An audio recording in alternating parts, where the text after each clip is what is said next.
trying to, on my soul, on my inner being, trying to make sense of a lot of the downloads that I feel like come in kind of fuzzy.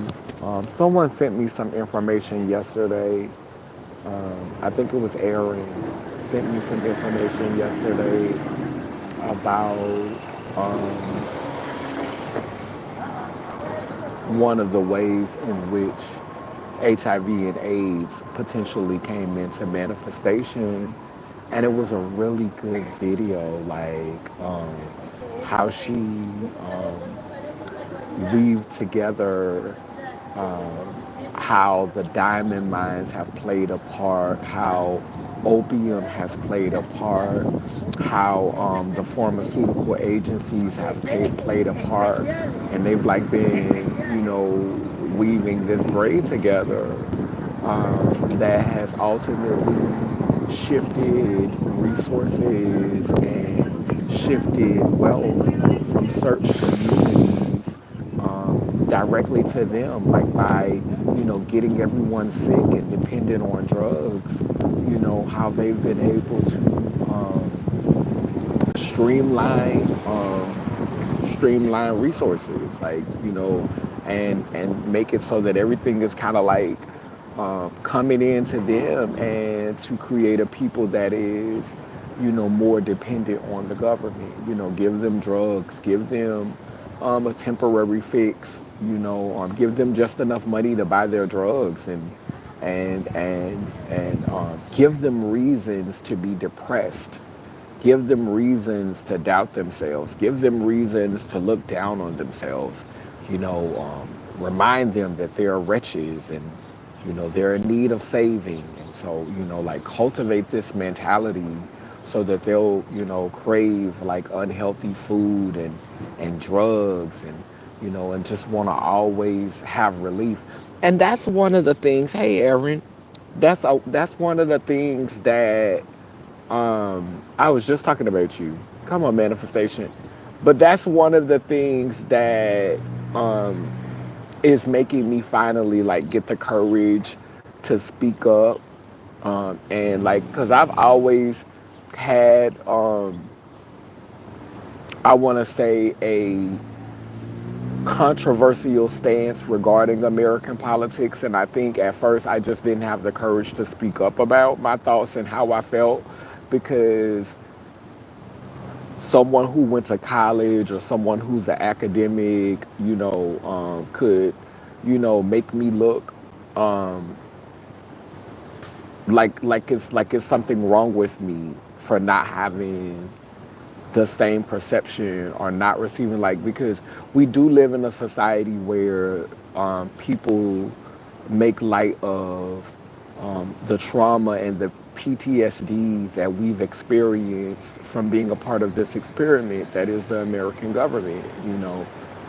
This company, this business, how it's affected us, how it's impacted our ability to connect with one another, to process information. It has played a major toll on us, and a lot of us, who are really empathetic people, who are telepathic people, who connect with different beings on different frequencies. The ones who have been given license, the tokens, the ones who's been given license to tell the stories, that shape what it means to be black in America, what it means to be successful in America, what it means to be a black American. I mean, like many of us who spew that rhetoric, we don't even identify as we identify as African Americans. You hear that term a lot, African Americans, and I don't resonate with that word. I've said it before. I've definitely said it before when I didn't know any better. But, I know now, after living in Africa for 8 months, that there are Caucasian people who live in Africa. There are white Caucasians. So calling myself African does not automatically denote that I possess negritude or an abundance of melanin. It's just not, and so for me, it's just not, it doesn't make sense to call myself African American when I know that Africa is not just for people who have melanin. Africa is not just for people, like that's crazy to call myself African American when there's a Caucasian person who was born and raised in Africa, whose parents were born and raised in Africa, who could come and live in America right now, get citizenship, and call themselves an African American. So why am I going to call myself African American? It just doesn't make any sense. I don't have a problem with people distancing themselves, from me because of some of the things that I say, because, and that's one of the things that I have to make peace with, is that, is that, my rhetoric is, or my philosophy or my beliefs are going to offend people because, although I think that I'm becoming more diplomatic in how I communicate and how I express my feelings, I'm becoming more controversial in my stance. The things that I say, it's not celebrated amongst the status quo. It's not, things people should be saying. It's not things people should be talking about. So I understand that people want to distance themselves from me because of because the things that I say, make you feel uneasy, and you don't want to deal with those uneasy feelings. That's fine. That's totally fine. I'm making peace with that. I'm accepting that, but I'm going to continue to stand 10 toes down. And the video that did yesterday, it really kind of like I went back and I was, watching more of it, and it really got me to thinking about reclassification. Reclassification is a term that's often used amongst people of color, specifically Negro people who are who have connections to the slave trade, who have connections to ancestors who were prisoners of war, and so that that reclassification term is used to describe how our names have consistently changed over the decades and the generations. So, at one time we have been called Negroes, we've been called African American, we've been called Black, we've been called Afro American. Like there's a lot of different names that Black people, we've been called color. There's a lot of different, we've been intentionally reclassified, and I think the reclassification consistently happens because it keeps us in this constant loop of not being able to do the work to connect with this landmass. It keeps us in this migrant phase, in this migrant state mentally, in this migrant phase, within our mind. And so we're unable to disconnect with the land because we keep getting these titles and keep getting these indicators and these labels that put us in this constant mindset of feeling like immigrants, of feeling a disconnect. And I noticed as I was like processing that and really like paying attention to that and really just kind of like sitting with that, I noticed that the same thing is happening in the Black gay community. Now, as above, so below, it's happening to the white people too, but I feel like, and this is no tea, no shade to my Caucasian brothers and sisters, when y'all come here, because y'all aren't from here, a lot of you come here specifically to assimilate to American culture. When your ancestors were prisoners of war, it kind of like hits differently. And so it's kind of like we didn't, some of us did choose to subscribe to the culture. Some of us, like I say all the time, there's some handshaking going on behind the scenes. Some of our ancestors are definitely here for the assimilation and making American culture their culture. These are the celebrities. These are the politicians. These are the ones that you really see thriving within this system. And so, yes, there are Black people who participate in this reality, and they do it for the purpose of completely assimilating and subscribing to the culture as it becomes culture. Like culture is constantly being created in America. They're constantly coming up with new words and new language and new ways to divide us. But a lot of our Caucasian brothers and sisters, they come here to abandon their traditions or to incorporate their traditions into American culture because a lot of times,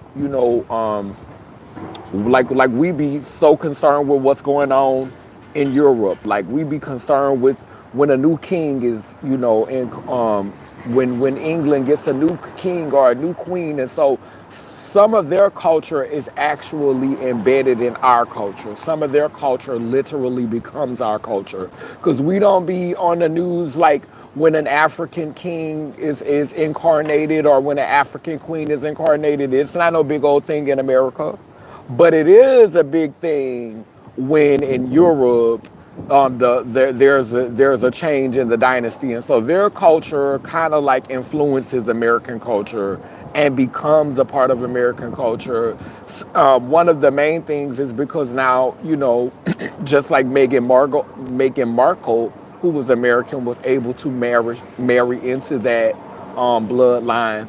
It's possible for some intermingling to happen between the bloodline, and we're not going to even get on that fact that a lot of the presidents of the United States have been rumored to be a part of that bloodline. So a lot of times, white American culture or Anglo-Saxon American culture becomes embedded in our culture. But as for the people, prisoners of war or the descendants of the slave chattel, it's kind of like it's happening, and you're just in the middle of it. Like either you're gonna get on board or you're gonna get run over. That's pretty much the choice you got: get on board or get run over. And so the classifications keep changing, and they make it like this classification, like the elites among us, they make it like the classification is changing because it's more proper names, like it's more respectful names to call, us. But I'm not offended by being called the Negro. Like, who decided that being called the Negro was supposed to offend me? I'm not offended by being called colored. Like, so why? There has to be another reason why the classifications had to keep happening. And I think that the black community reminds me so much of the queer community because we are a compartmentalized community. You got your Hebrew Israelites, you got your atheists, you got your Christians, you got your, well, all of it's like Roman Catholic, all that's Christian. You got, your black people who are holistic and Wiccan. Like black people, we have a diaspora and we are divided into pockets. Like we're just not a monolith. Like there's so many different, the conscious community. You got the glamazon community that's, chasing a bag and trying to get money. And, you got like, we just got so many different pockets, so many tribes within tribes. And a lot of times you can see that division by how we view ourselves. Like if you hear people calling themselves black indigenous, like black indigenous people are 9 times out of 10 going to be more, invested in living off the grid. They're going to be not so much centering American politics. They're going to, want to, know about holistic care, things like that. You got your African Americans who uphold African spirituality. Well, not necessarily African spirituality, because a lot of that is being colonized to the Christian faith. Like a lot of them is practicing that, but they're gonna wear the African patterns, and they're gonna give you we African kings and we African queens, and they're gonna give you that language, and they could be Christian, and then you have your Hebrew Israelites and your 5%ers, who do also invest in holistic care, but they believe that the black people are supposed to be supreme, and so you have like these different pockets of the black community where we just cannot come together because we all don't see ourselves in the same way. Some of us see ourselves as coming from Egypt, being direct descendants of the Jews and the Israelites. Some of us see ourselves as being indigenous to this landmass. You know what I'm saying? We were already here. And then there are some of us who believe that we all came over on slave ships from Ghana and from those parts of Africa. So we have the Hebrew Israelite narrative. We have the chattel slave narrative. We have the Black indigenous narrative, and a lot of those have been infiltrated by the Christian religion. And so it's just like we can't come together. And it's because of the constant renaming of who we are. And that's what I feel like is happening in the gay community. I feel like I see that happening in the gay community. Like when 50 years ago, it was all gay, and don't get me wrong, like gay doesn't fully encompass everything that we are and everything that we have the potential to be. I don't feel like gay fully encompasses it, but because you'll hear people make comments now and they'll be like, "Oh, you said all of that." Like when people be having all of these descriptors of themselves, like I'm transsexual, I'm trans, I'm transgender, but I'm pansexual, and I'm also non-binary. And people will be like, "Okay, you said all that to say you was gay." Like that's what people will literally be like. You said all that to say you was gay, and I feel like I'm not opposed to, and I'm gonna get to the comments, but I just don't want to lose my train of thought. But I feel like the division, I feel like it's good to have your own label. It's good to have your own identity. It's good to have a name that's tailor made to speak to you, which is why Laylim Laylur was so important to me. But Laylim Laylur is literally something everyone can call themselves. Like Laylim Laylur, you don't have to be gay. You don't have to be black. You don't have to be a woman. You don't have to be a man. Like anyone can be Laylim Laylur. It just doesn't look the same on everyone. It's about honoring wholeness. It's about honoring the dark and the light and the masculine and the feminine and the queer and the straight and all of these different dynamics and all of these different polarizing aspects of ourselves. It's about acknowledging all of that and doing that work to find a balance that works for you. So that's what I think that gay could have been at one point in time. That's what I think all of us being classified as Negroes could have did at one point in time. But the constant reclassification, the constant dissecting, the constant breaking down of who we are makes we break off into these cults and these sects and these tribes, and we're not doing the work that unifies us collectively so that we have a strong voice. So while I think it's important to have all of these specific names that speak to who you are under this umbrella, I don't think that it's intelligent or that it's wise to keep breaking off into these different sectors. And so like now they keep coming up with different letters to add to LGBTQIA, and that is a part of dividing us, when at one time all of the power that happened, all of the amazing things that happened in the gay community happened because we were not divided. Now, true, um, back in the 90s, the 80s and the 90s, when they was having the no fats, no films parties, and the gay community was purging itself of the femininity that will one day be labeled trans, and then the trans community began to purge itself, and it gave birth to the non-binary movement, because these movements were being done like black women were being done during that period where they say the government started giving black women food stamps, and because they was getting food stamps, they was getting rid of their partners, and the children were growing up in single parent homes because they were getting assistance from the government. And the same thing has been happening with our movements. In order to streamline your movement so that your movement can get the acknowledgement and the resources, you have to streamline your movement, and your movement has to have a uniform look. And so they come at you in a way that makes you feel like you need to eject certain elements from your movement, which is ultimately weakening your movement, because what it's showing is that y'all can't work together.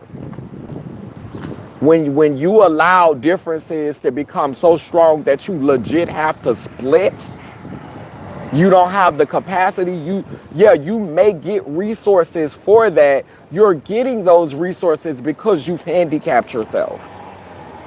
Because the reason why the gay movement got everything that it got was because we were together. The trans movement didn't become a thing until after we had done already worked with the LGBT community. We had already worked with the gays. We was already backing the gays. We was already supporting the gays. We was already here for them. We was backing them. Everything that the gay movement got, it got because we was all together. Everything that the black community initially got, it got because we was all together. But once they see how powerful you are together, that's when the infiltration happens, and they start showing favoritism to specific aspects of your movement so that they can further um, empower that division, so that they can further strengthen that division. you know, I know that this is gonna go over a lot of people's head because like I'm still processing it. Like I ain't even got a damn pet yet. Like this, I ain't go to school to learn this. I ain't learned this in no college. Like this is literally just from me listening to myself unpack information and listening to other people that I could get. But people are not having these conversations, so there's really not anybody in my space right now, in my sphere, that is speaking in a dialect and communicating this in a language that makes sense to me, because a lot of us are here for the division. Like we want white allyship, we want white supporters, but we don't want white people to do things that we consider as black. And this is crazy to me because I was always told that the greatest form of flattery was somebody copying you or mimicking you. I don't have a problem with black people, with white people wanting to look black. I don't have a problem with white people wanting to wear braids and do black stuff. What I have a problem is with you doing these things, and then when the struggle comes, you somewhere over there taking advantage of your light skin and taking advantage of the fact that you still got, you still able to maneuver in this white space of perceivable privilege, because your privilege is actually a prison, because you can't deviate too much from the script in order to keep maintaining access to that. So we can have a whole conversation about the illusion of privilege, the illusion of passing privilege, the illusion of black privilege, the illusion of male privilege, the illusion of white privilege. Like, we could really have a conversation about the illusion of privilege. And a lot of times black people support white people in that delusion. Like, they use white people and be like, you're going to be my champion. You're going to be my savior. I'm going to use you. You're going to be the face of this. I'm going to use you as my token to go talk here, go show up here. I'm going to use you to, mediate for me. I'm going to use you to intercede for me. I'm going to use you to be the mediator. And when we use Caucasian people like that, we feed that delusion. Like we assist them in that delusion. We assist them in that delusion. And so I'm not interested in continuing to build a world where I'm assisting Caucasian people in that delusion. And so, I had a Caucasian woman tell me one time, she said, "You think you're better than me." And it was so crazy because I'm sitting here, I had on $2 fabric. I had on some $2 fabric wrapped around me. I had another piece of $2 fabric wrapped around my head. I had on face paint. I was with my boyfriend at the time and we was going on magical carpet rides. Like we was literally hitting the pipe. Now, I'm at a point in my life where I'm kind of like going through a depression, but I'm getting through this depression, with my head held high, like my grandmother raised me to do. But I'm like literally in a phase of depression. And this white woman just bust out the blue, like, and she was like, "You think you're better than me, don't you?" And I'm like, where are you getting? Like, where is this coming? Like, where did this come from? Like, what made you feel that way? Is it because I carry myself with a certain posture? Is it because I'm confident? Is it because I believe in myself? Is it because I finally figured out that I'm worth something? Like, am I supposed to just diminish myself in your company for you not to see me as thinking that I'm better than you? Like, where did this language come from?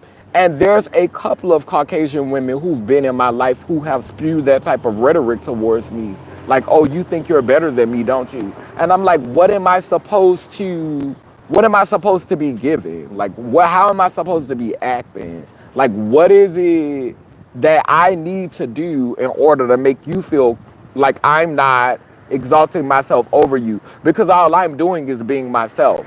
And I've made other people that look like me feel the same way. Like, "Oh, you think you're better than me." And I don't know what to tell you. Like, I don't know if I'm supposed to just, because one of the things that you will know if you ever hang around me, I am not a person who lays around on my ass and want to be waited on hand and foot. If I'm at your house, I'm going to help. I'm going to cook. I'm going to clean. I'm going to wash dishes. I'm going to take out the trash. If we having an event, I'm going to help set up. I'm going to help clean up. I'm going to, I'm not a person who walks in and be like, "Serve me, wait on me. I'm royal. Y'all here to serve me." So I don't know where you're getting this from. I don't know where people get that from. Like, people want to paint an image of you because you make them feel insecure about themselves because you carry yourself in a sovereign way.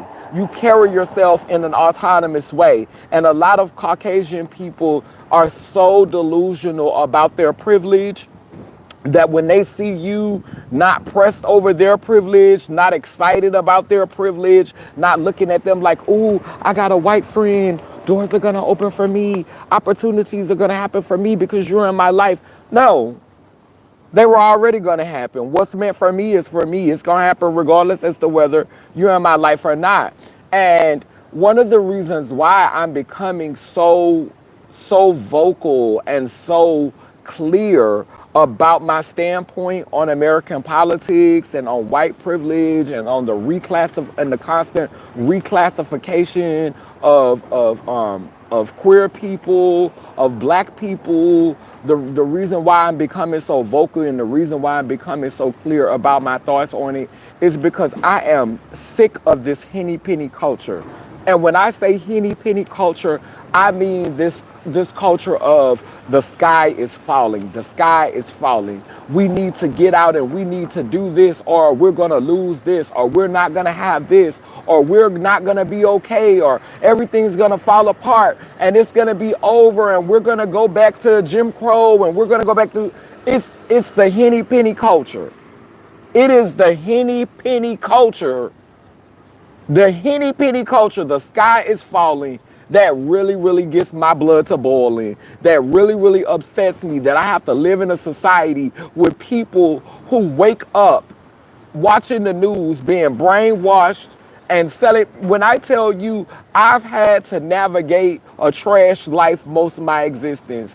You know what I'm saying? When I was younger, there were no rights for us. There were like I was black. I wasn't benefiting from the things that you benefit from being a cis black man who's able to perform what white people want to see you perform, put on them church suits every day and be, hey there, woman of God, and hallelujah, and bless the name of Jesus, and putting on. I remember when I was coming up, if a black man put on a church suit and talked about Jesus all day, he wasn't going to jail.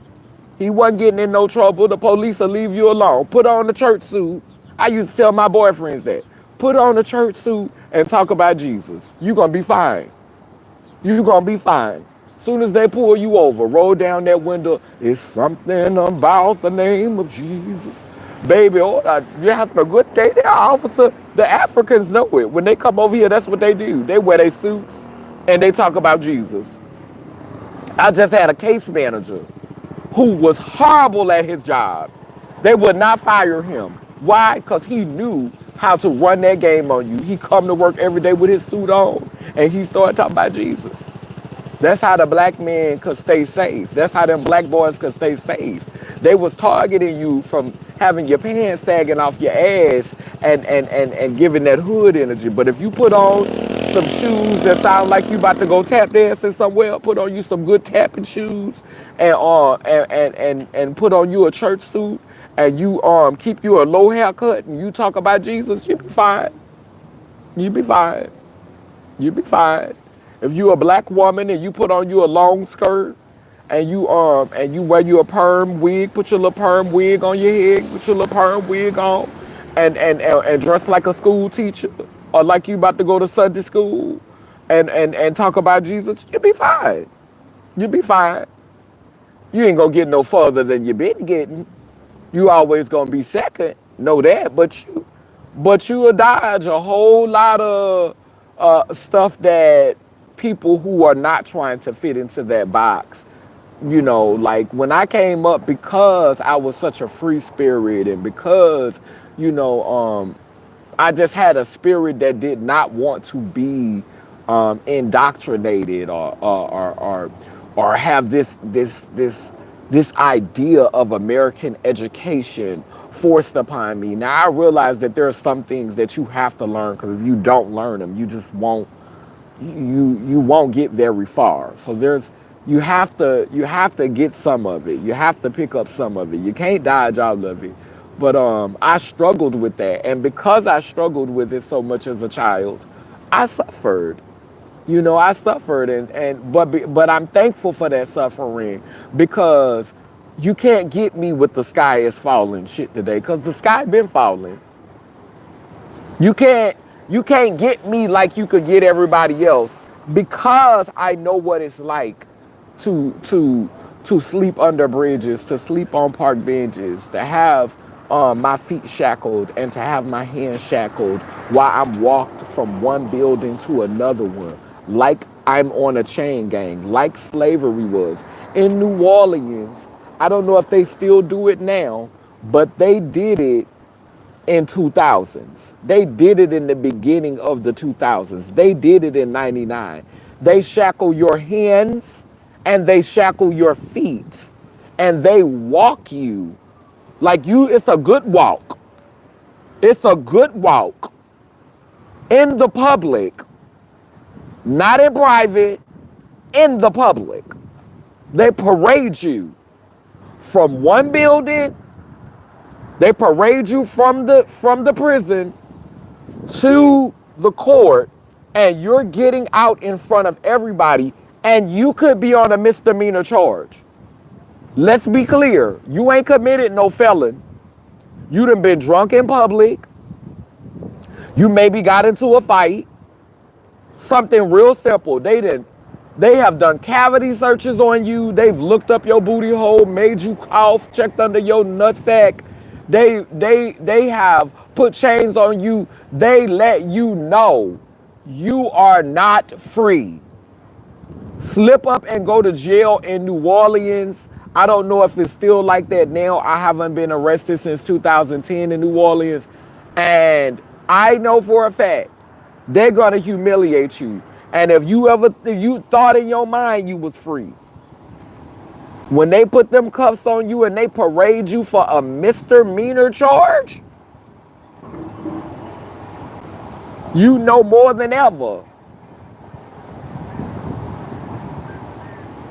Freedom is an illusion.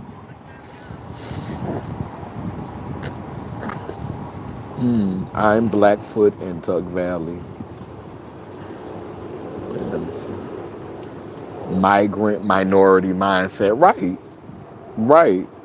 And if the history said that whites brought us on ships, the mind automatically shifts to, I should be grateful. That drew me to you. You were talking about both and connecting the dots. I am black in Duck Valley. Yes, I get you. I know why. You know why she projected her insecurities onto you. And I'm telling you, they do it all the time. They do it all the time.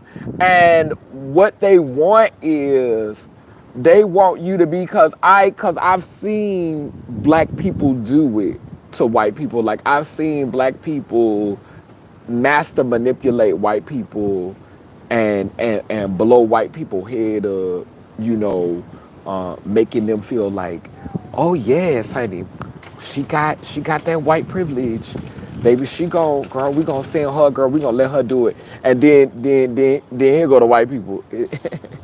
I I'll do what I can, you know, I'll try to see what I can make happen, but you know, yeah, I'm just, you know, hey, if I could help, I'm an ally. Like,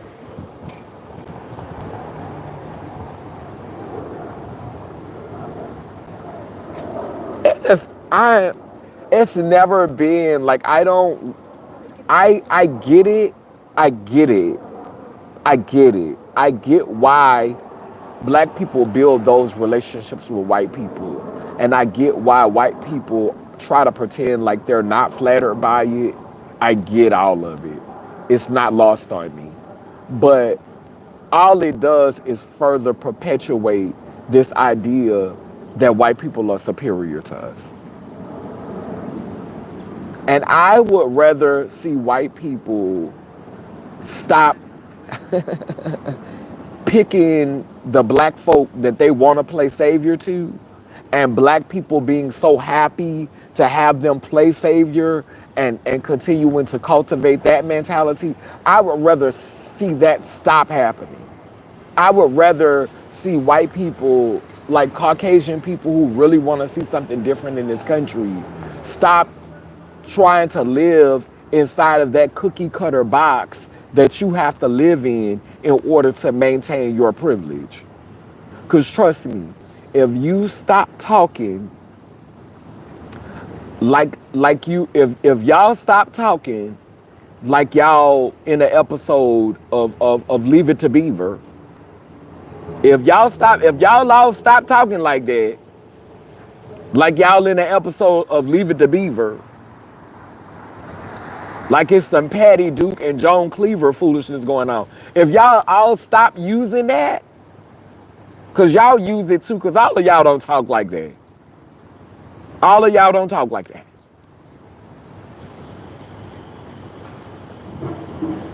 That's not it. That's not how all y'all talk.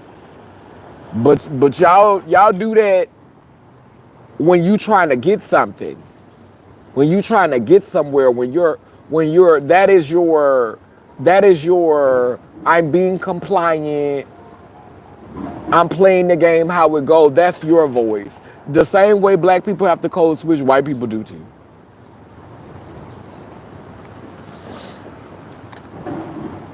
Because you can't bring the white girl wasted spirit into these offices, into these rooms when you trying to make something happen. You got to leave white girl wasted at the bar. You got to leave white girl wasted in the street.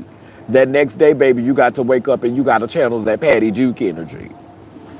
You got to channel that Joan Cleaver energy.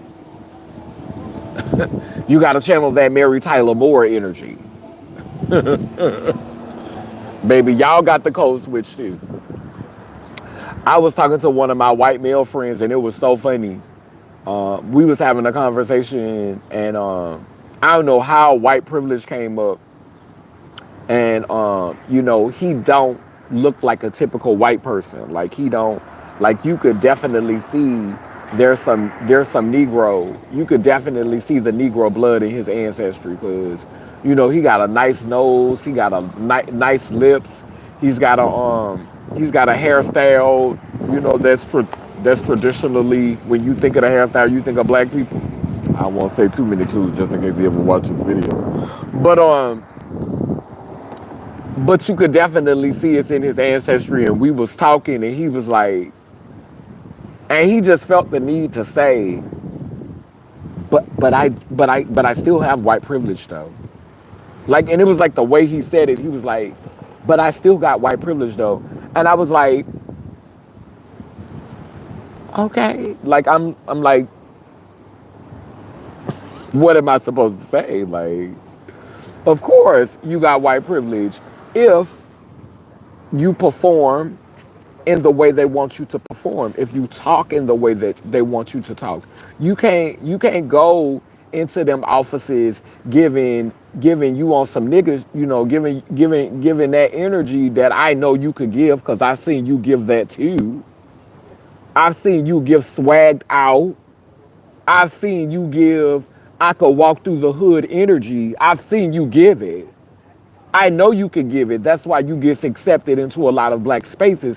I've seen you give, I can go to the barbecue energy. I know you have it. But you also know that when you're in white spaces, you have to turn that off. Yeah, they'll let you make it with your black hairstyle. Yeah, they'll bypass the fact that you have a nice sized nose and some full lips and your skin got a little tint to it.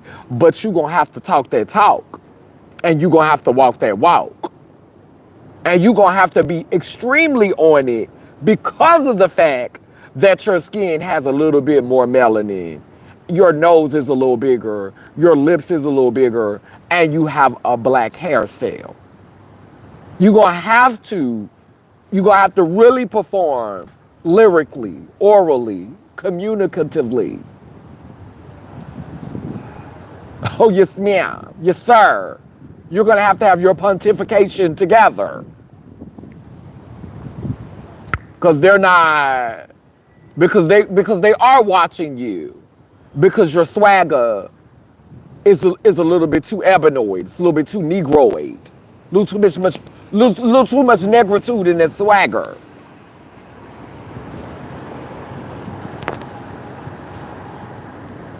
That's why you'll see Caucasian people who will be trying to show solidarity by having like attributes that are recognizably associated with negritude, associated with the black or the ebanoid experience. You'll see them tapping into that indigenous ancestry that all of us have ties to. You'll see them tapping into that. But when it comes time for them to access spaces that they know are governed by a culture of whiteness, a culture of the idea of what whiteness represents, they'll start code switching too.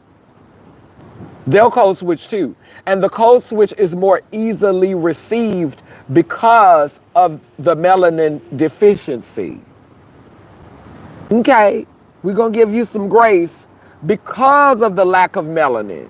But if you had a little bit too much melanin, we'll need you to up that performance. So your privilege comes from the deficiency of melanin and your ability to be able to code switch and your ability to be able to perform the idea of whiteness.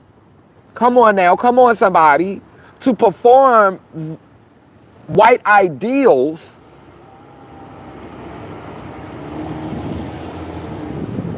while displaying a lack of melanin.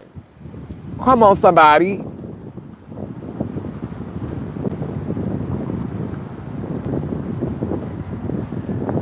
You're gonna go before the judges. You're gonna go before the judges. We're gonna let you know if you got your 10s. We are looking for melanin deficient, and able to perform American ideals while displaying a lack of melanin.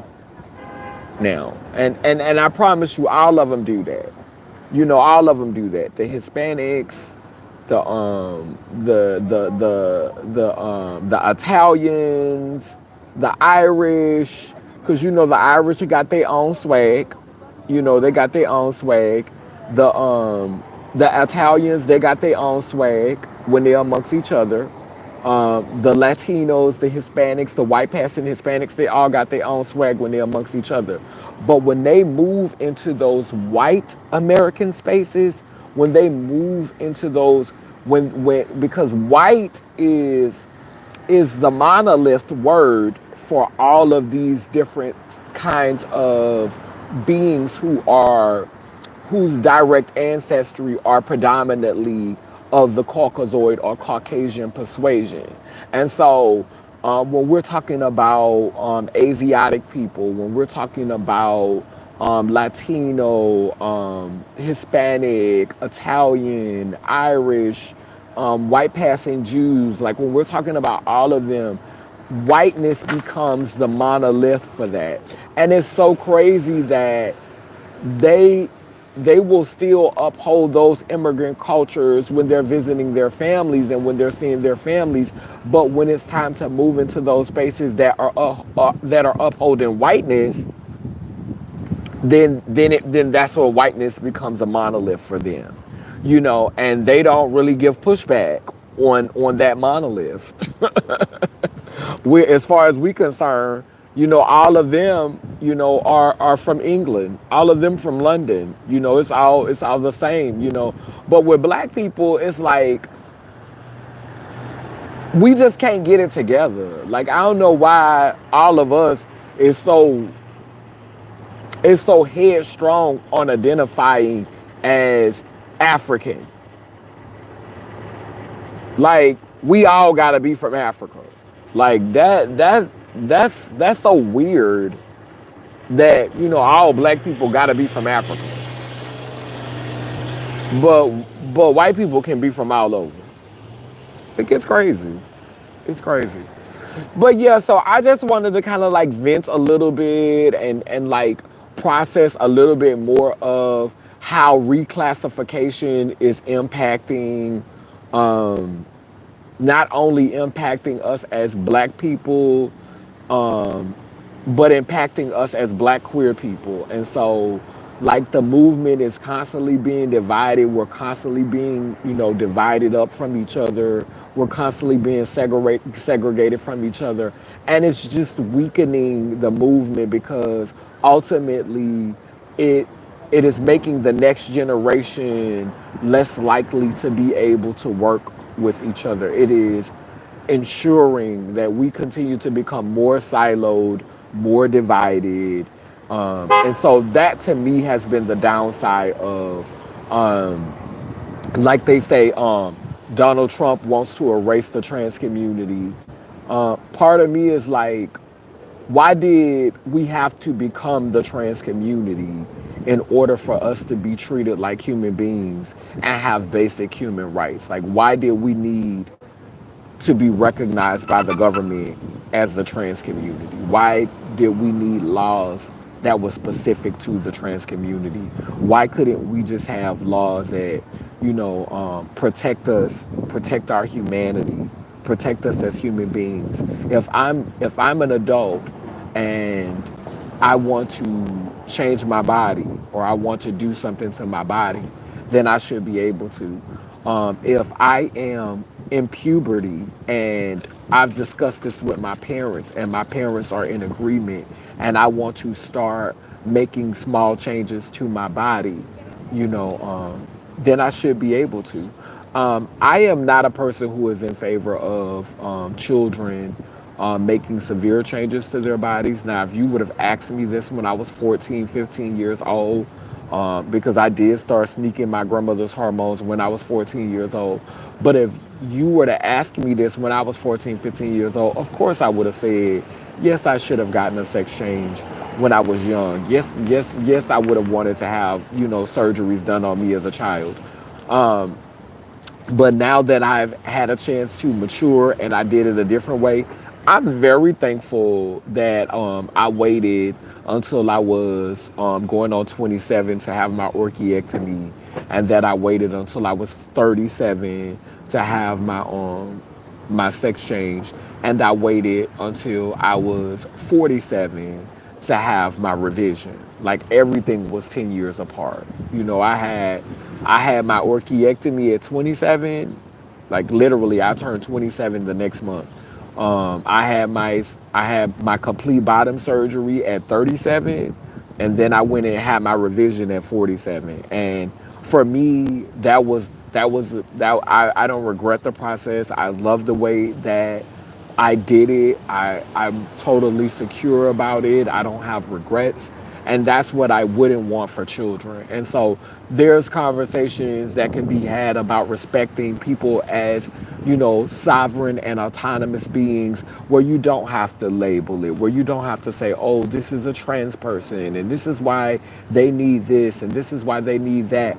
Because sometimes it looks like it'll start to look like society is playing favorites, and I could see how that could offend some people. And we could also see why the government might play favorites towards trans people, because trans people are more costly than people who are not trans people who are physically around here transitioning and making alterations and modifications to their bodies, they're more likely to be dependent on the government. They're more likely to need medications and services. People who are medically transitioning. Not saying that everyone's going to medically transition, but people who are medically transitioning are going to need, things. Vitamin D. They're gonna need estrogen and spironolactone and testosterone and surgical care, and so, like, to me, I don't see him getting rid of it. I see him saying that he's gonna do those things, and then when he gets in the office and the bribes start coming in, and they start greasing and lining his pockets, and he'll change his tune, same way Obama did. Once he starts seeing them coins, once he starts seeing that money, if he's as greedy and he's about that money as y'all say he is, then child, he's not finna turn down all them coins when they start greasing his pockets and lining his pockets. So, because at the end of the day, that's what it's about. It's about the bottom line. And my take is, with Kamala versus Donald Trump, they are going they are both going to fulfill the same obligations once they hit the office. Right now, the conversation is, and I want Kamala to get elected. I am praying that Kamala gets elected, because I hope that this shows the Democratic Party and the people who support the Democratic Party once and for all that I hope that y'all finally get it. I hope that this the election that you finally get it, because the only thing that's gonna happen different if she gets elected is that she is going to finesse it. Donald Trump gonna come through like Donald Trump gonna be just cocky with it. He just gonna be arrogant and pompous with it. But she's going to finesse it. So it's all gonna happen. The same stuff gonna happen. One one is just gonna be gentle and kind. She gonna say, y'all want some grease? Let me give you some grease. Let me give you some lubrication. Yeah. One of them just gonna give you some grease, give you some lubrication. They're gonna take their time. They're gonna ask you, am I hurting you? Still gonna be digging in them cakes. Still gonna be weighing them cakes out. Still gonna be getting plowed down. But it's just gonna be a more thoughtful screwing. Still gonna be getting screwed against your will. It's gonna be, you know how when you go on a date and somebody take it from you, they take it from you without your permission, but the way they did it, you gotta go back like a few weeks later and be like, I think they argued me. I, I think I was hard. I think think I might have was. But with Donald Trump, you're not gonna have to ask where you are. Like you're gonna know. Like you're gonna know from the beginning. It's gonna be R from the door. He coming in like he grabbed the coochies. He coming in R'ing you. Yeah, give it to me. I'm taking it. This is mine. Who this for? Who this for? This for me. Donald Trump coming in like that. The only difference is strategy. They're going to do the same thing.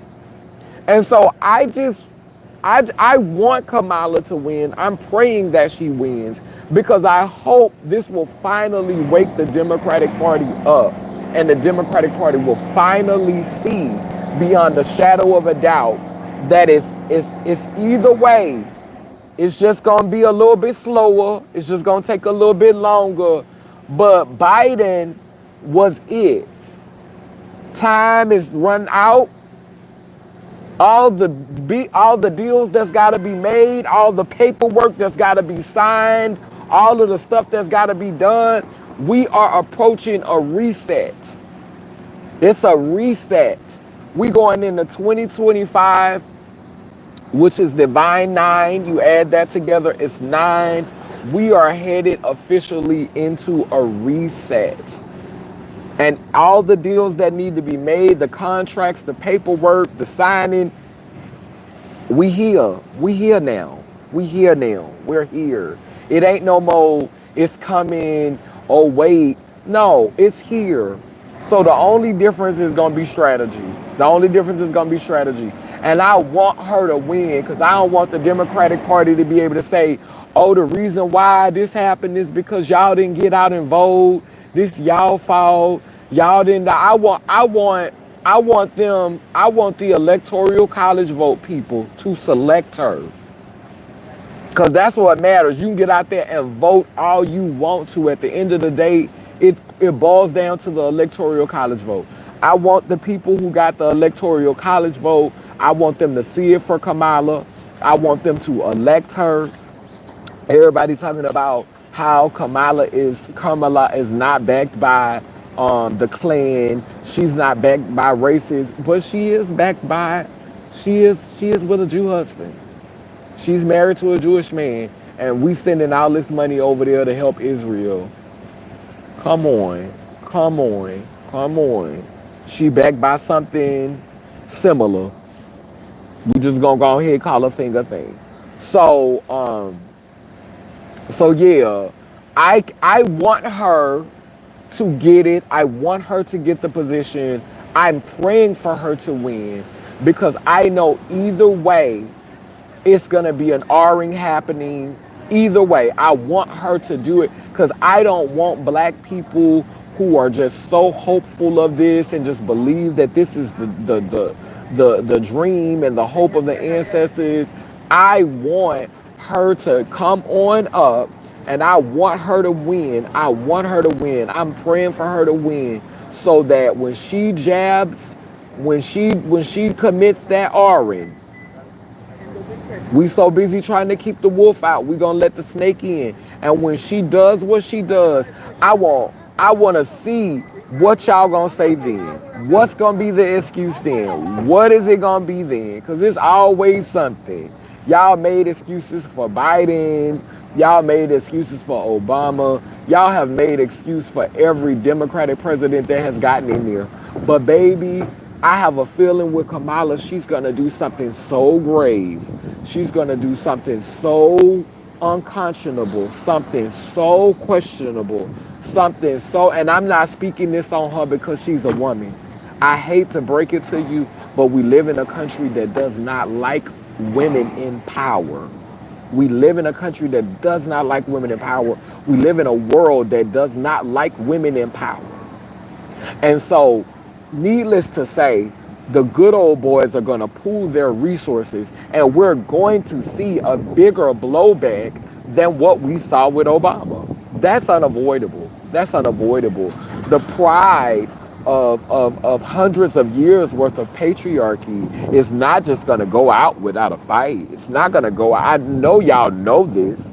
I know y'all are not so excited and so happy that we're going to potentially have a woman that you forgot what kind of nation we're in, what type of world we are. You forgot that this was a patriarchal society. She could tap dance as hard as she wants. She is still a woman. She's still a woman. She could tap dance. She could be a living, breathing puppet. She's still a woman. And there will have to be some recompense for that. There will have to be some spirits will have to be appeased for allowing that to happen.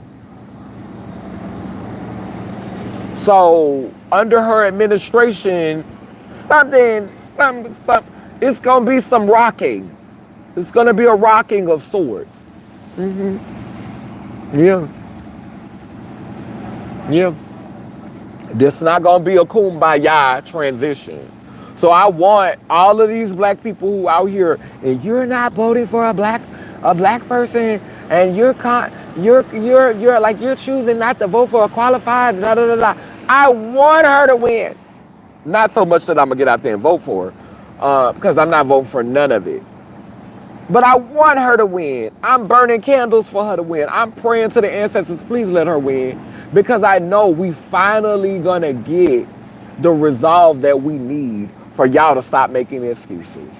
We finally, hopefully, this will be the election that beyond the shadow of a doubt teaches members of the Democratic Party, people who have been consistent with saying the Democratic Party is our savior.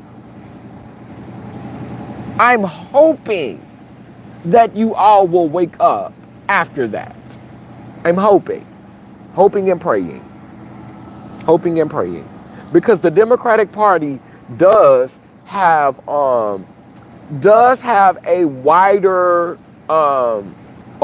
range of people who are invested in that process. Like, you don't see a lot of, I'm sure that there are trans Republicans. I know there are trans Republicans. I know that there are gay Republicans, lesbian Republicans, black Republicans. Like, I know that there are Republicans from all parts, but but in the Democratic Party, those dynamics are more vocal. Like, you see more vocal trans representation in the Democratic Party. You see more vocal trans non-binary representation, more vocal black, like a lot of black vocal representation and a lot of black leadership. So you see it really, really vocalized the spectrum of beings that exist in the Democratic Party that help to support it and to keep it, as powerful as it is. Those elements exist in the Republican Party, but in the Republican Party, you're not finna get that many. You're not finna get that much trans and non-binary, and you might get a handful of black people, but you're not finna really, really just have like astronomical numbers of that. So like the Democratic Party is the party that is visibly the most diverse. And so I think that if that party could wake up, I think that it could really, really trigger a shift, in our society and in the consciousness, of our society. So that's what I want to see. And I want her to win. I want her to get elected, because I think now the jig is up and y'all finally gonna see a man, a woman, and I'm just praying for that. Anyway, yeah, that's all I got for this live. I just wanted to get out and express myself and say those things. I love y'all. I thank you, to the people who have been coming on the live. Make sure when y'all come on, you click the thumbs up. Again, I understand people who want to distance themselves from me, because I am trying to become more diplomatic in how I disseminate information and how I speak about information. I'm really challenging myself to be more thoughtful with how I, put sentences together and how I articulate myself. But I'm going to say it nicer, I'm going to dress it up a little bit, but the stuff I'm saying is still anti-establishment, anti-government. It's anti-current government. Let me be really specific. Yeah, and that's okay. I'm not. I might have to serve this government. I might have to follow the rules, but I don't have to be quiet about it. If I have to get a job, I have to get a job. If I have to, if I have to stay at a certain financial bracket because of my values, because of my beliefs, if I have to go live in a tent, I'll go and live in a tent. Um, One thing that you're not gonna take away from me is I know it sounds cliche, but you're not gonna take away my dignity and my right to express myself and to express my thoughts. And I don't have to, like, one thing, somebody that I respect, they told me, they said, they said, if Donald Trump gets in office, he's going to take away our freedom of speech, and we're not going to be able to have these types of conversations that I'm having now. And that's why I paint. That's why I make music. This is why I write poetry. I will just have to become more abstract, but the conversation will still be had. It will not be able to reach as many. The circle may become smaller of people who have access to the information and access to the thought. Because I'm still going to paint. I'm still going to share the meaning behind my paintings with people within my circle. I'm still going to make music that is going to have hidden messages. You can't, you can't, all energy doesn't die, it's just transformed. And so all you're going to do is make it continue to evolve. And, less people will have access to it. And that'll be by their choice. They were chasing after something else when they should have been looking for their liberation, when they should have connected themselves. I can't feel sorry for you if you ain't worried about your own freedom, if you're not worried about your own liberation. Hopefully the trials that you go through and the trauma that you experience will guide you to it, and perhaps a door will open and you'll find your way to it. But I just will have to become more abstract in how I express and how I communicate. But you're not gonna stop me from having the conversation.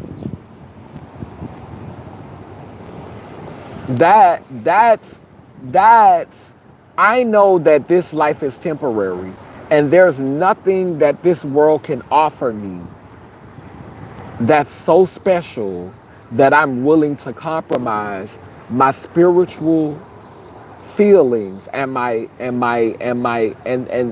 what's in my soul.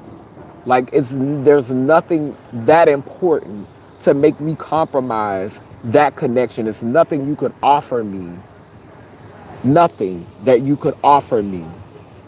I remember at one time what I wanted, the things that I wanted more than anything was to be healed of HIV, to be able to get pregnant and have a baby.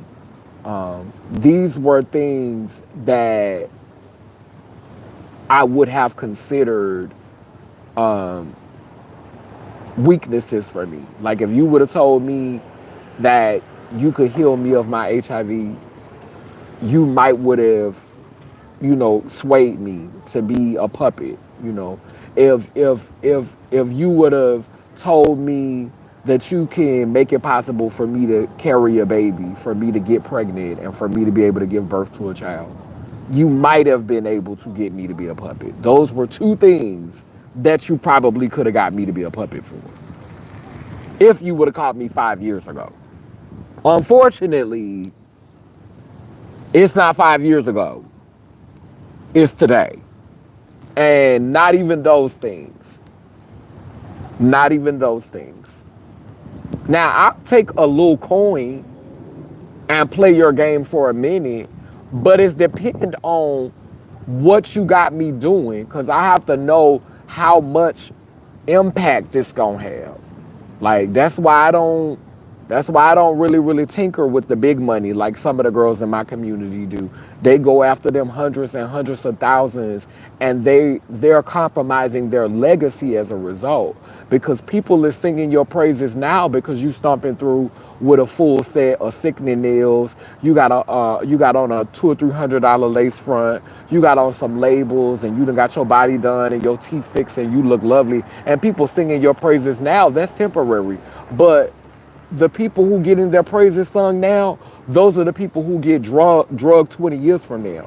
So I'd rather you drag me now, talk about how late I am, talk about how, talk about I have mental illness. I'd rather you drag me now, and then 50 years from now, y'all be looking stupid talking about, oh, she was right the whole time. I would rather that. I don't need your praise now, and then you dragging me on my way up out of here when I'm sick and old and tired and ain't even got the strength to defend myself, like they doing Bill Cosby. R. Kelly done seen the better part of his life, and now they're dragging him. P. Diddy done seen the better part of his life, now he's getting drugged. These motherfuckers in their 50s, and now they're getting drugged. Bitch, I don't want to get drugged in my 50s. Get drugged in my 60s, bitch. I'm on my way up out of here, bitch, and y'all dragging me? Oh, no. Drag me now. Talk about me now. Put me down now. I want y'all to laugh now and cry later. I'm good with that. Drag me now, or I'm the dummy, or I'm the fool. I don't make no sense. I sound crazy. Kanye me. Kanye me. Kanye me. Kanye me now. Laugh at me now. And you bitches will cry later. I'm here for that. Give me that. Sign me up for that. A lot of y'all want to be worshipped, and y'all want to be glorified, but y'all just like people in high school. A lot of y'all, you're just like the people in high school. You was popular, you was the prom queen, you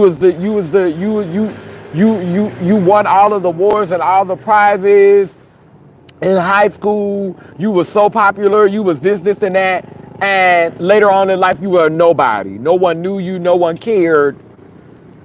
That's how a lot of y'all got that high school mentality.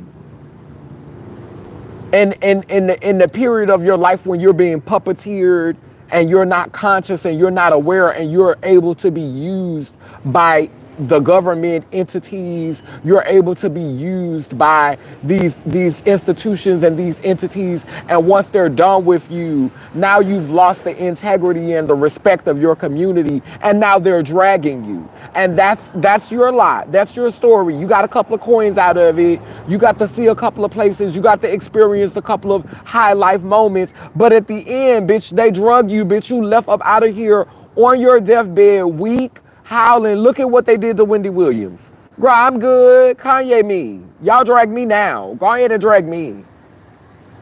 Drag me. That's fine. I'm okay with it. But I guarantee you, before I leave up out of here, the ones who were laughing at me, the ones who were saying I was crazy, the ones who were saying I didn't know what I was talking about, bitch, you'll be the one crying. It'll be a wailing and a gnashing of teeth. It'll be a wailing and a gnashing of teeth. That's what it's gonna give. So cackle now. You uneducated. You a conspiracy theorist. You need to read a book. You need to learn. Your teeth is crooked. You got HIV. You a trans. You retarded. You delusional. Okay. I'm gonna be all that. As I ascend. Because I didn't take the easy way. I didn't sign up to sell out. I didn't let them tokenize me. I didn't let them use me. And so, yeah, this reality might be a backseat. This reality I might be the chauffeur and you might be driving. I might be a passenger on your ride in this reality. But I believe in reincarnation, not necessarily heaven and hell, but I believe in reincarnation, and I definitely believe that the things that you that those things that you don't work through in one existence, you'll have to deal with them in another existence. And what I don't want to have to deal with is I don't want to have to deal with people who don't understand wholeness. I don't want to deal with people who are not able to understand the concept of wholeness, because one of the things that stuck out for me in that video, Aaron, that you shared with me about how HIV was created, and how, so they were talking about how during the 70s and the 80s, or the 60s and the 70s, that they were exposing the youth to drugs. And they were talking about how in the heterosexual community they were doing certain drugs, but in the gay community they were doing even more drugs, and they were having sex in areas that weren't clean. And this kind of like continued on for like a whole decade, from like the 70s to the 80s. They went on having sex in, dirty bathhouses and using all of these drugs. And opium literally has something in it that suppresses the immune system. So your immune system is not fighting while you're using certain drugs. And so for 10 years, they continued to cultivate, kind of like in a petri dish. They were cultivating infections that could have been reversed if they had simply been eating healthier, if they had been taking better care of themselves, and so the question for me becomes, because I play the whole tape, what made the gay community, or the LGBTI, the alphabet community, so vulnerable that it would take more drugs, and that it would be more callous in its sexual activity? And what lines up for me immediately is the church. What lines up for me immediately is religion.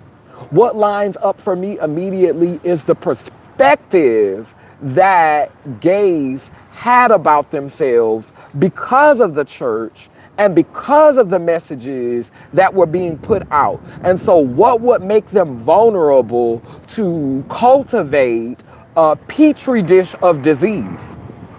What would make them have such a low self-image, or a low self-worth, or low ideas about themselves, to cultivate an infection that could potentially become HIV? And guess what? They still weren't dying directly of the disease. They were dying from the ATCs that had been given to them by the pharmaceutical company that had allowed these drugs to come in so that people could get sick.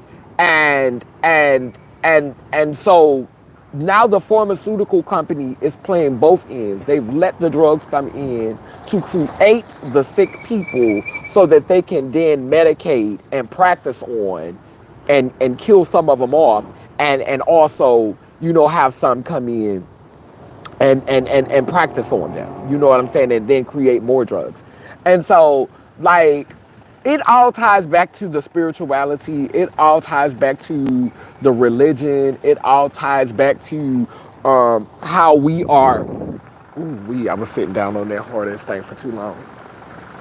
How we have been bred to see ourselves, and that is why I am relentless and lay lim lay lur. I have to study a lot of different things at one time. I have to study politics. I have to study medicine, holistic care. I have to study spirituality, religion. I have to study different forms of art and storytelling, and like, I kind of like have to be all over the place as one of the pioneers of Lay Lim Lay Lur. And so I really don't get a chance to get a concentration in anything, because I have to be able to speak to so many different subjects. I recently started looking at robotics. I haven't, I'm not going to sit up here and lie and say that I haven't really like been studying it, but I did follow someone and watch a couple of videos about robotics because I am interested in robotics. But I have so much content that that I observe and that I study and that I engage with, that helps me to have a more well-rounded perspective. And I really hope, more than anything, that I could just inspire other brilliant minds to be invested in, balancing how they process information. And, that's really what I would love, because I think that, I am not one of those girls, and I notice this in our community, and I want to speak to a spirit right now. I want to speak to an energy right now. It's a lot of girls, they are very jealous hearted and they are very envious. And when I say girls, I'm talking about trans women. I'm talking about black trans women.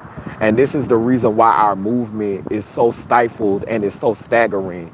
Because a lot of black trans women, it's that male macho, energy, that machismo that is embedded in the toxicity of this overly patriarchal society.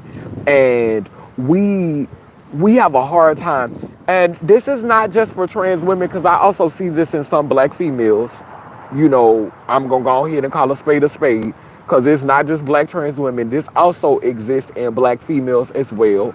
um and it could be, beings who live their lives as masculine women, or it could be as women who dress up and live as women. It's a it's a envious spirit of, if your light shines differently than, and you can see it in some black gay men as well. It's a spirit of, when you come into the room, I feel like I cannot shine because you are overshadowing my light. My light is somehow dimmed by the presence of a greater light. Instead of you seeing it as, now the light is stronger, and this is something that you have to address within yourself. I have never been a girl, I've never been a being, and I want to be clear, because I love using the term girl. But in this moment, I want to be specific and say being. I am not a being, and I haven't been like this since I was like 10 or 11 years old, because I'm not going to say that I've never been jealous or never been envious of other people. When I was young, when I was like 9 and 10 and 11, I did feel like I had to be the center of attention, and it had to always be about me.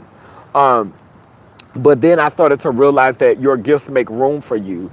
I remember this girl told me, her name was, what was her name? Lady Denise. I was in jail one time, and Lady Denise, I got into a fight with this girl from Texas, and we was fighting over who was the fishiest girl on the floor. I had just won a pageant, a jailhouse pageant. And when she came, she was mad because she was like, "Oh, I'm prettier than you. I could have won." Like, she was coming for my teeth. She was coming for my short hair because they let her keep her tracks in. And we got into a fight. I mean, we ended up getting into a knockdown brawl.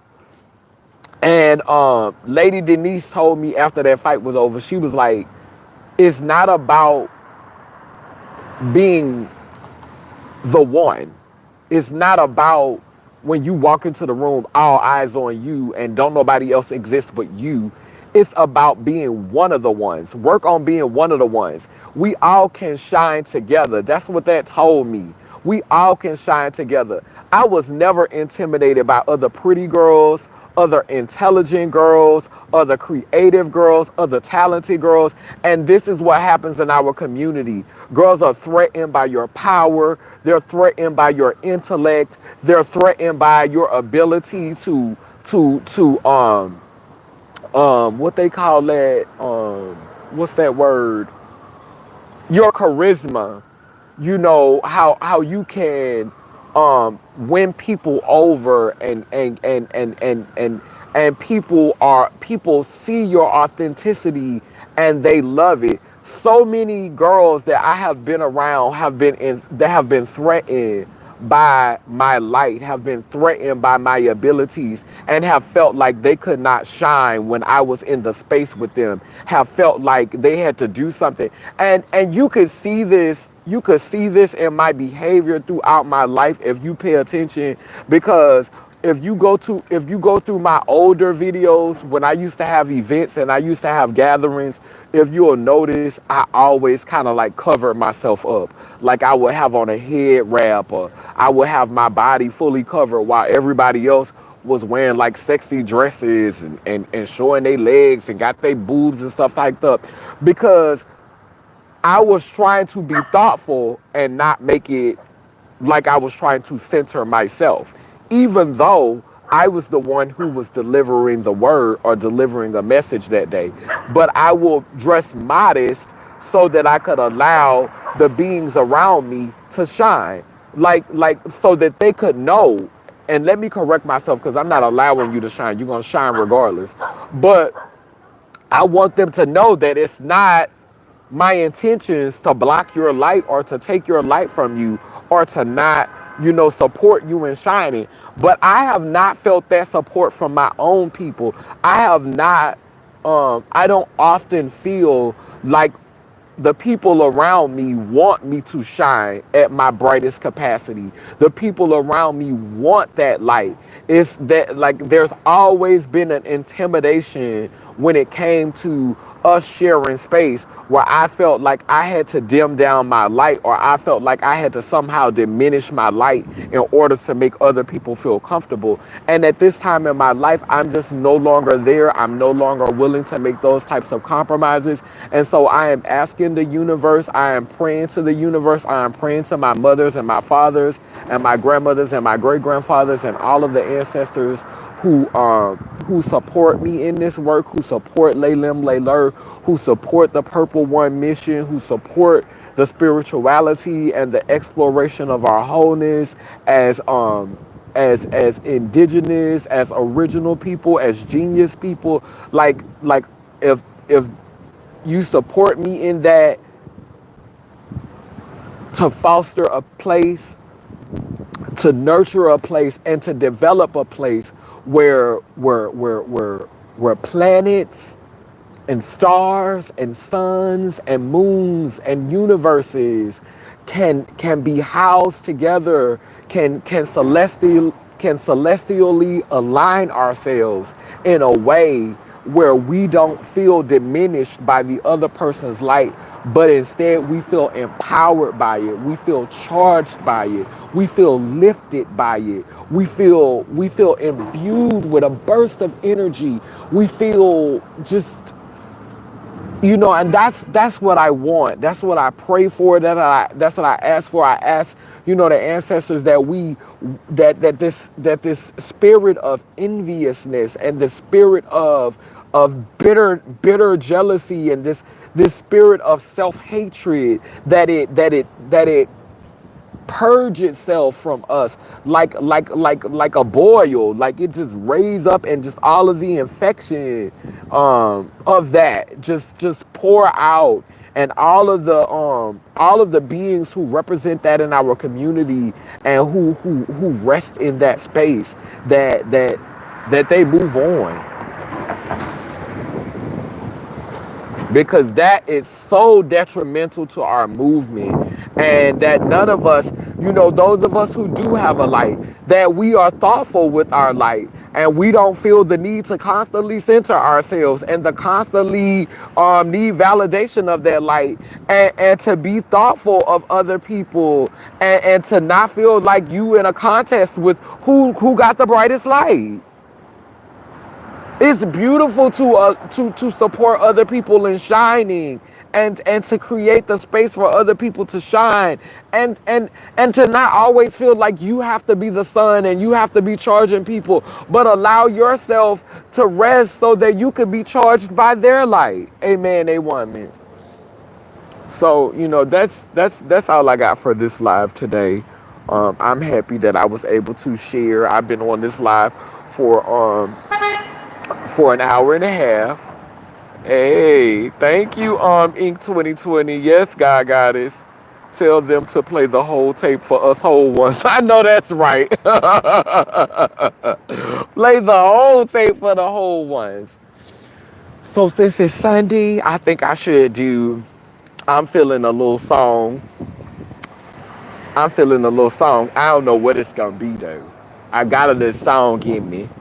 Since it's Sunday, I feel like we should do some type of hymn. I should redo some type of hymn. What song do I want to do? Um, what is that? Um, what's that song?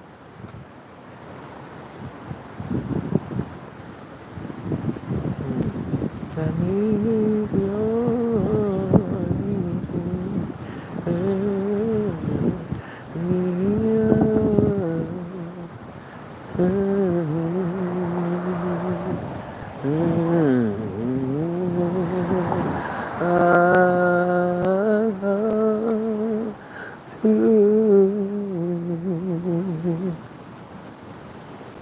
I need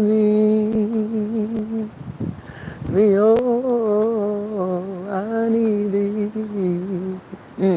And I think I need thee as like oh no. I know which one. Cause I've sung this with my sister Jasmine before. And I think this song is important because it reminds us that the savior that we're looking for actually lives inside of us. And so the song goes, pass me not, O gentle Savior, hear my humble cry.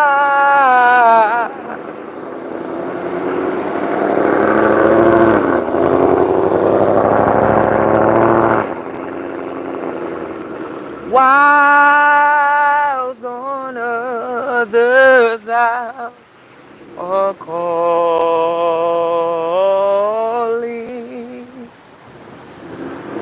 do not pass me by. And so that is the preparation of calling on those ancestors and that energy within yourself that has the ability to empower you, to uplift you, to inspire you. Like you're asking to tap into that frequency. You're asking to tap into that vibration. You're asking to tap into that understanding. So now when you hear the word, when you hear the word savior, you're not thinking of something outside of yourself. You're thinking of something that's inside of yourself that is going to awaken in your DNA, and it's going to reach up into the heavens, and it's going to reach, down wherever it needs to reach in your soul and in your spirit and in your mind and in your heart. And it's going to connect like the roots on a tree, like they connect underground everywhere. And when you say that, pass me not, O gentle Savior,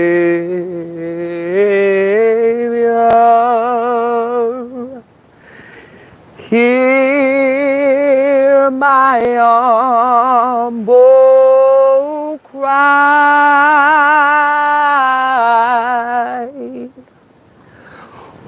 Whilst on others thou art calling,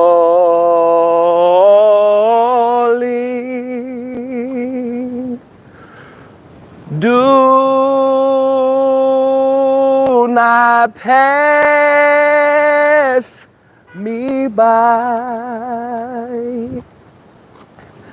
I'm calling you, Savior, oh Savior, why don't you hear my humble cry? Whilst on others thou a calling.